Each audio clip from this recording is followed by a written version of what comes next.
सूरज की पहली किरण, हौसले की किरण, उम्मीद की किरण। ये किरण है सकारात्मक सोच के साथ आगे बढ़ने की। ये किरण है एक नए और खूबसूरत दिन के शुरुआत की।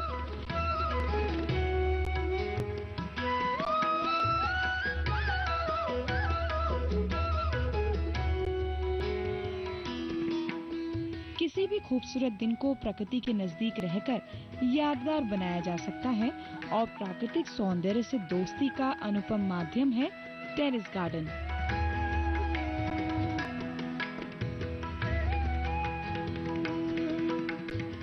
कंक्रीट के जंगलों में फिसलती जिंदगी में अगर दो पल भी प्रकृति के करीब होने का मौका मिल जाए तो दिल खुशी से भर उठता है। नमस्कार, छत पर बागवानी में आपका बहुत बहुत स्वागत है। हम सभी आजकल भागदौड़ वाली जिंदगी में दो पल खुशी के जरूर गुजारना चाहते हैं। छत पर बागवानी इसका एक अच्छा विकल्प है। छत पर बागवानी के जरिए आप अपने घर की छोटी मोटी जरूरतों को पूरा कर सकते हैं, साथ ही अपने फुर्सत के पलों का सही इस्तेमाल भी। लेकिन क्या आप जानते हैं कि टेरेस गार्डनिंग के जरिए आप छतों के अलावा अपने आसपास के वातावरण को भी सुंदर और मनोरम बनाने में योगदान दे सकते हैं? जी हाँ, दिल्ली के केशवपुरम में रहने वाले मिस्टर और मिसेस श्रीवास्तव ने अपने घर की छत पर पौधे लगाकर उन्हीं पौधों को कॉलोनी में लगाकर स्वच्छता के साथ साथ पर्यावरण को हरा भरा बनाने का भी बीड़ा उठाया है।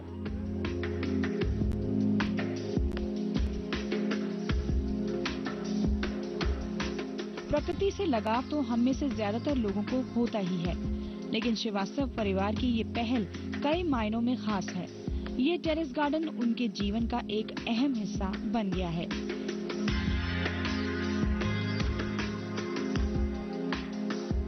इसका आकर्षण इसलिए भी अनूठा हो गया है क्योंकि यहाँ एक तरफ कई गुणों को समेटे हुए औषधीय पौधे हैं, तो दूसरी ओर घरों की शोभा उत्कृष्ट बना रहे डेकोरेटिव प्लांट्स। फल, फूल और सब्जियों के पौधे बरबस ही हमें अपनी ओर आकर्षित करते हैं। वाकई कमाल का है ये टेरेस गार्डन।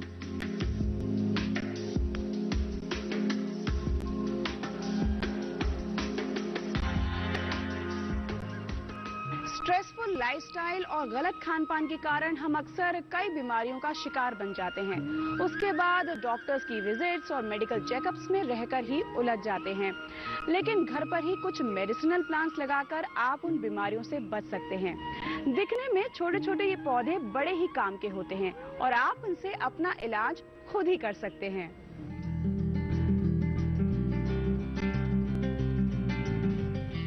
यहाँ ढेर सारे ऐसे पौधे हैं जिससे ये परिवार अपना इलाज खुद ही कर लेता है।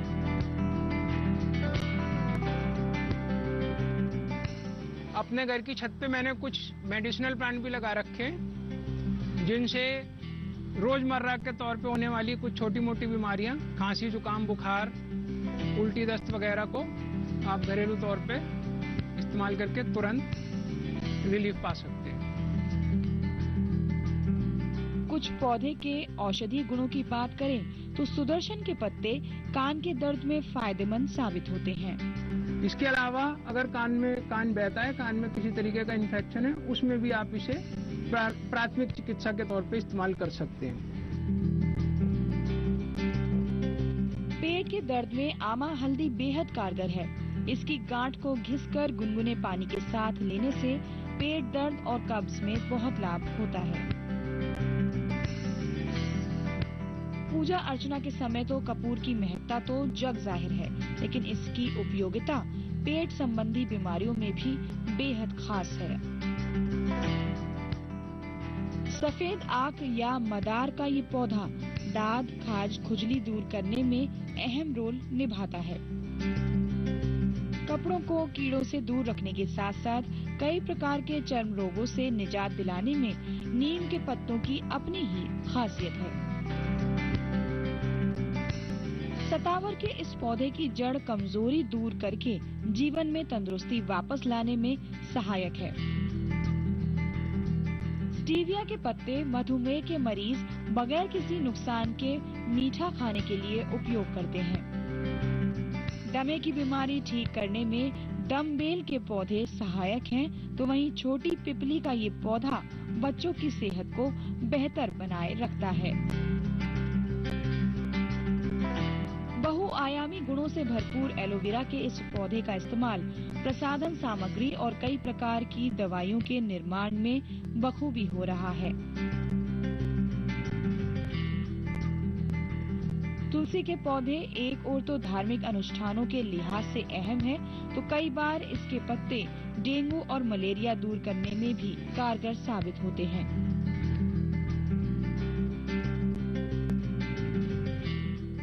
उच्च रक्तचाप और हृदय संबंधित बीमारियों में अर्जुन की छाल से बहुत फायदा होता है। ये अर्जुन की छाल है जो मैंने अपने घर की छत पे लगाए हुए पेड़ में से, जो बाद में मैंने लोकेलिटी में लगा दिया था, उसी में से निकाली है और बाद में उसका पाउडर बना लिया है, जो कि हार्ट की डिजीज में और ब्लड प्रेशर के पेशेंट्स में बहुत फायदेमंद होता है। अश्वगंधा कमजोरी दूर करता है, तो वहीं काला बासा पेड़ के पत्ते चबाने से दांत दर्द और मुंह के छाले बहुत हद तक ठीक हो जाते हैं।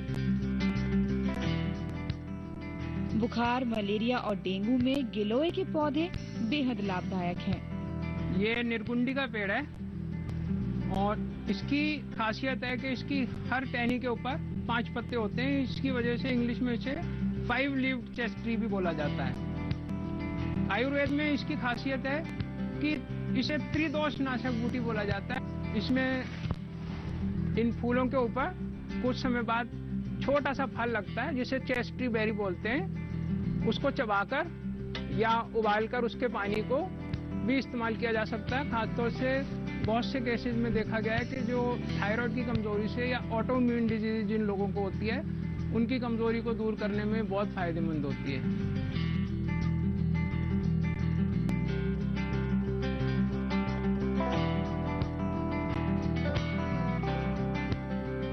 समय समय पर इन पौधों की निराई गुड़ाई की भी आवश्यकता पड़ती है। कटिया और खुरपी जैसे औजारों से इनकी देखरेख होती रहती है। नीम खल जैसे प्राकृतिक उर्वरकों का इस्तेमाल करके इन पौधों को स्वस्थ बनाए रखने की पूरी कोशिश की जाती है।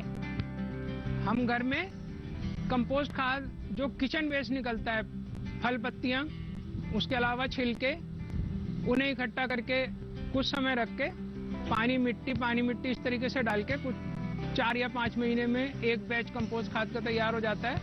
और इस सब के बीच में भी यदि किसी भी प्रकार की समस्या हमें आती है तो किसान कॉल सेंटर में हमने अपना नाम और नंबर रजिस्टर करवा रखा है। वहां से हमें तुरंत सहायता मिलती है।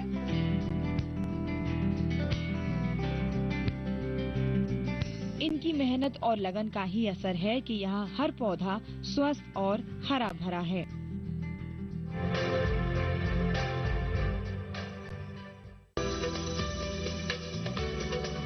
कौन जाने कब क्या होगा। मॉनसून का मिलेगा साथ या दिखाएगा बेरुखी। बादल गरजेंगे या बरसेंगे भी। ना हो परेशान, चूंकि हम बताएंगे बदलते मौसम के पल पल का हाल। देखिए मौसम खबर। अरे फौजी आदमी है। फौज में तो कुछ हुआ ना, क्या रोला मचा रखा है। चौधरी ने जबान दी है। अरे नहीं चौधरी साहब, मैं माफ कर दो जी। भाई चौधरी साहब बात बिल्कुल ठीक कह रहे हैं। ये देश भी मेरा है, ये गांव भी और ये मुद्दे भी। चौधरी साहब जिंदाबाद।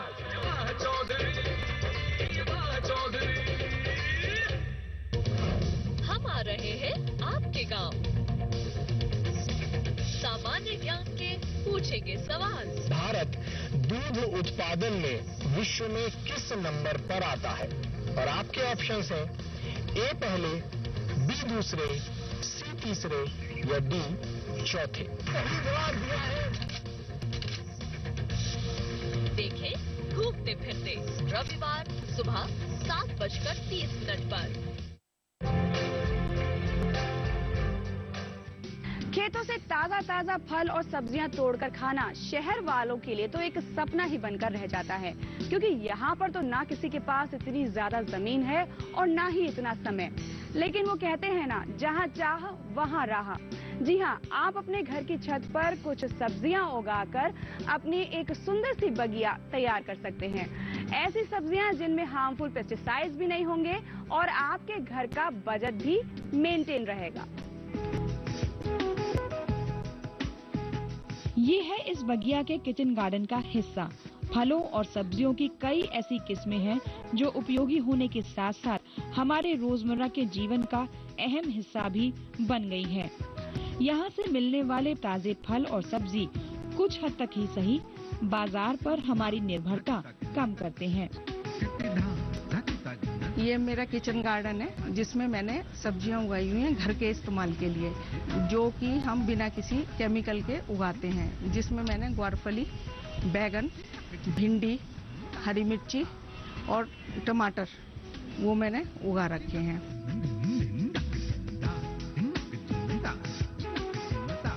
बैगन से लेकर भिंडी तक और ग्वारफली से लेकर अमरूद, इमली, रामफल, करौंदे और अनार सबके पौधे यहाँ मौजूद हैं।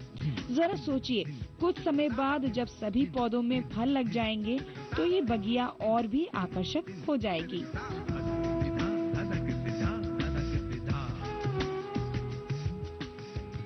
फूलों को देखकर हर किसी का दिल खुशी से भर उठता है, फिर चाहे वो उपहार में मिला हुआ बुके हो या फिर घर पर सजा हुआ फूलों का कोई गुलदस्ता।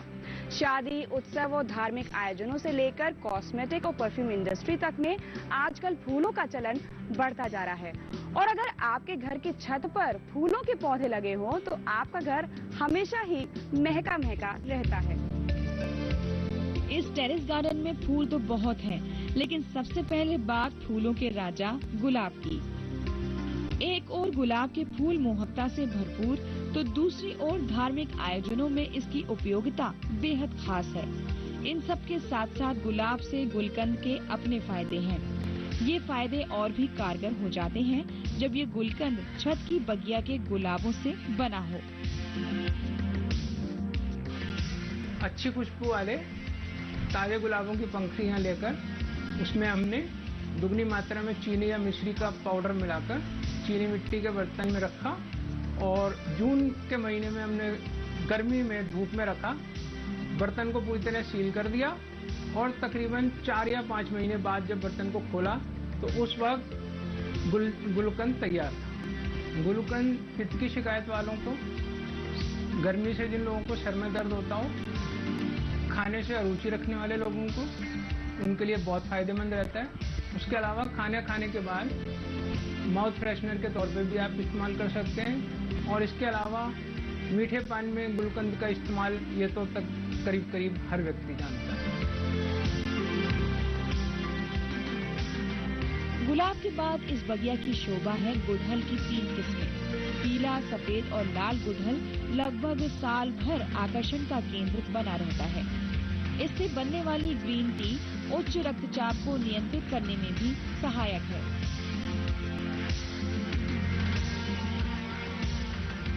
गंधराज के इस पौधे में सफेद फूल लगते हैं। इसकी खुशबू को हवा के झोंकों के साथ लंबी दूरी तक महसूस किया जा सकता है। एलोपैथी में कैंसर की विनक्रिस्टिन नाम की जो दवाई है वो इसी पौधे से बनाई गई है। इसका नाम जो विनका माइनर या विनका मेजर है उसी से उस दवा को विनक्रिस्टिन नाम मिला है। कनेर का ये पेड़ वैसे तो सजावटी पौधा है जिसमें पीले, सफेद और गुलाबी फूल लगते हैं, लेकिन इसका प्रयोग खुजली ठीक करने वाली दवाइयों में भी किया जाता है। नाग दमन के इस पौधे का उपयोग कई प्रकार की होम्योपैथ दवाइयों के निर्माण में होता है। छत की बगिया में फूल होने से हमें घरेलू पूजा पाठ के लिए बाहर से फूल लाने की आवश्यकता नहीं होती है। इन सब के अलावा कई सजावटी पौधे भी हैं जो घर की शोभा में 4 चांद लगा रहे हैं। इस परिवार के सभी सदस्यों का पौधों के प्रति गहरा लगाव देखकर ऐसा लगता है कि इन्होंने प्रकृति को ही अपना नया परिवार बना लिया है। जिस तरह हम खुद को बेहतर बनाए रखने के लिए बहुत हद तक एक तय दिनचर्या का पालन करते हैं, ठीक वैसे ही इन पौधों को स्वस्थ बनाए रखने के लिए ये सुबह शाम निश्चित समय देते हैं।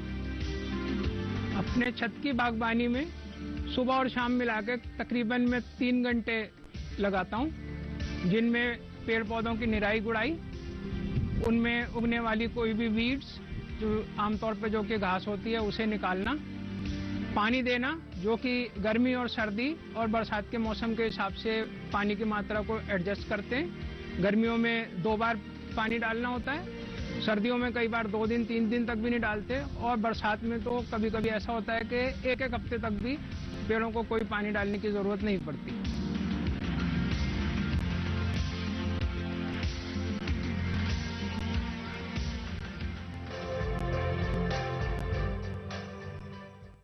आस्था के सागर में हो जाए सराबोर, प्रभु की अनुकंपा से बंधे जीवन की डोर, सफल और सार्थक बनाए अपना जीवन, आशा और विश्वास जगाए जीवन दर्शन, रोजाना सुबह 6 बजे। मैं अन्नू कपूर तलाश में निकला हूँ उन माटी के लालों की जो मेरी कसौटी पर कसे जाएंगे और बन जाएंगे फोक स्टार्स माटी के लाल, दूरदर्शन चैनल पर। सस्ता चावल या महंगा बाजरा, आखिर क्या है मंडी का माजरा? किस फसल पर कितना असर? मिलेगा पूरा दाम या रह जाएगी कसर? मेहनत के पसीने की वसूल होगी कीमत? क्या है बाजार की सूरत? जानेंगे मंडी खबर में, सोमवार से शनिवार सुबह 8 बजे। दुनिया भर में कई तरह की डिशेस में मसालों की कई वैरायटी का इस्तेमाल होता है। हमारा देश तो वैसे भी मसालों के एक्सपोर्टर में नंबर 1 है, और हमारे देश में जहां पर अलग अलग डिशेस मिलती हैं, वहीं पर मसालों की इतनी वाइड रेंज भी मिलती है। लेकिन क्या आपने कभी सोचा है कि आप अपने घर की छत पर मसालों को उगा भी सकते हैं?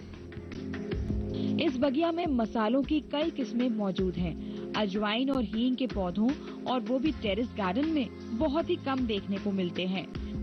किचन में इस्तेमाल के लिए मैंने कुछ मसाले भी उगा रखे हैं जो कि बिना किसी केमिकल के उगाए हुए हैं, जिसमें है करी पत्ता है, अजवाइन है, हींग है, तेज पत्ता है, लौंग है, इलायची है, लेमन ग्रास है और इमली का पौधा है। ये लौंग का पौधा है। इसमें लौंग तब आती है जब ये पौधा कम से कम 8-9 फीट का हो जाता है। ये करी पत्ता है जिसको हम खाने की बहुत सारी चीज़ों में डालते हैं, जैसे पोहा बनाते हैं, आलू की सब्जी बनाई, सांभर बनाया और राइस बनाए, उसमें हम डालते हैं, जो कि बहुत ही अच्छा फ्लेवर देता है। ये अजवाइन है, इसका पत्ता यूज़ करते हैं। जिस चीज़ में भी हमको अजवाइन का यूज़ करना होता है उसमें हम इसका पत्ता डाल लेते हैं। ये हींग है, इसको भी जिस चीज़ में भी हमारे को हींग का इस्तेमाल होता है हम उसको इसके पत्ते को डालकर हींग की तरीके से यूज़ कर लेते हैं। ये तेज पत्ता है, इसको हम फ्रेश पत्ता तोड़ के पुलाव में, दालों में या सब्जी में उसमें इस्तेमाल करते हैं। ये दालचीनी है, ये पुदीना है जिसको हम डेली यूज़ में ही इस्तेमाल करते हैं। एकदम फ्रेश छत पे से तोड़ कर लेकर जाते हैं और नीचे चटनी बना के और अपने खाने में, शाम को स्नैक्स में उसके साथ यूज़ करते हैं। ये बेसिल है, इसको कपूरी तुलसी भी कहते हैं। मैं इसका इस्तेमाल चटनी बनाने के लिए करती हूँ। ये इलायची है और इसकी भी पत्तियों का इस्तेमाल किया जाता है। पत्ती को काट के लेमन ग्रास की टी के साथ में इसको इस्तेमाल करते हैं। घर बैठे बैठे अगर मन लेमन टी पीने का हो तो बाहर जाने की कोई जरूरत नहीं है। यहाँ नींबू के पौधे तो हैं ही। अगर आप सोच रहे होंगे कि अभी तो नींबू फला नहीं, तो कोई बात नहीं जनाब, इस समय तो लेमन ग्रास के पत्तों से ही बनाइए और आनंद लें लेमन टी का।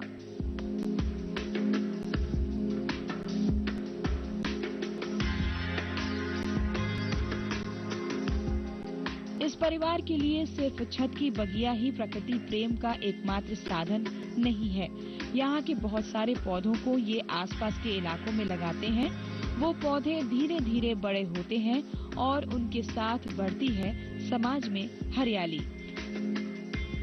अब से 10 साल पहले हम जब पुरानी दिल्ली से यहाँ पर शिफ्ट होके आए थे, तो मुझे ये देख के बड़ी पीड़ा हुई कि इतना बड़ा स्पेस जो खाली पड़ा था और जिसे ग्रीन स्पेस के तरीके से इस्तेमाल करा जा सकता था, ये एक डंपिंग ग्राउंड बना हुआ था। हमने कोशिश की कि इस जगह को भी दूसरी जगहों की तरह हरा भरा बनाया जाए, जिसके लिए हमने सबसे पहले अपने छत के ऊपर छोटे छोटे पौधे ला के रखे, उनको बड़ा करा और उसके बाद जब वो गमलों में से निकल के ज़मीन में ट्रांसफ़र करने लायक हो गए तो हमने उन्हें यहाँ पर ला के लगाया। और आज हमें बड़ी खुशी है कि ना सिर्फ उन पेड़ों को देख के यहाँ के लोग खुश होते हैं, बल्कि जो मिलने वाले रिश्तेदार या उनके दोस्त लोग आते हैं वो भी कहते हैं कि यार अब से 5-7 साल पहले वाला पार्क और आज वाला पार्क, इसमें ज़मीन आसमान का फ़र्क आ गया है। कभी कभार इसमें थोड़ा बहुत कूड़ा करकट अगर कुछ दिख जाता है तो वो जब भी कभी मुझे या मिसेस को टाइम मिलता है तो सुबह या शाम में हम वो लोग खुद उसे उठा के फेंक देते हैं।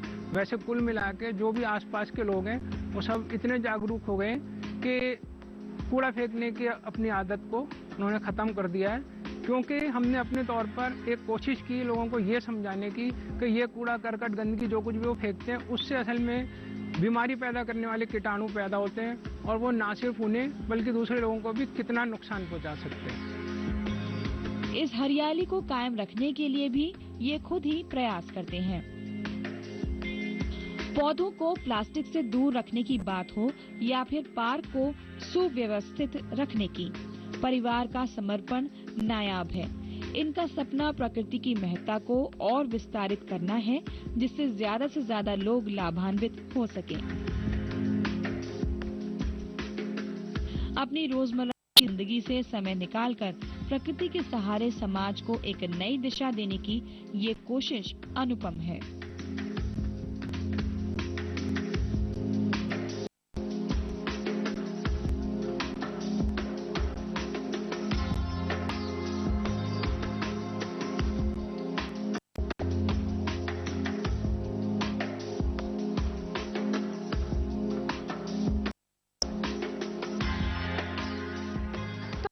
मिस्टर और मिसेस श्रीवास्तव ने अपने घर की छत पर बागवानी के जरिए पर्यावरण और समाज हित के लिए काम किया है। इससे वो सभी के लिए एक प्रेरणा बनते जा रहे हैं। अगर आप भी बागवानी का शौक रखते हैं और आपको लगता है कि आपके घर की छत भी हमारे कार्यक्रम का हिस्सा बन सकती है, तो अपने घर की छत की एक फोटोग्राफ के साथ लिख भेजिए हमें एक पत्र। हमारा पता है छत पर बागवानी, किसान कार्यक्रम निर्माण केंद्र, CPC, दूरदर्शन, दूसरा तल, खेलगांव, नई दिल्ली 110049। तो आज के अंक में बस इतना ही। अगले अंक में आपके लिए लाएंगे कुछ और विशेष। तब तक के लिए हमारी पूरी टीम को दीजिए इजाजत। नमस्कार।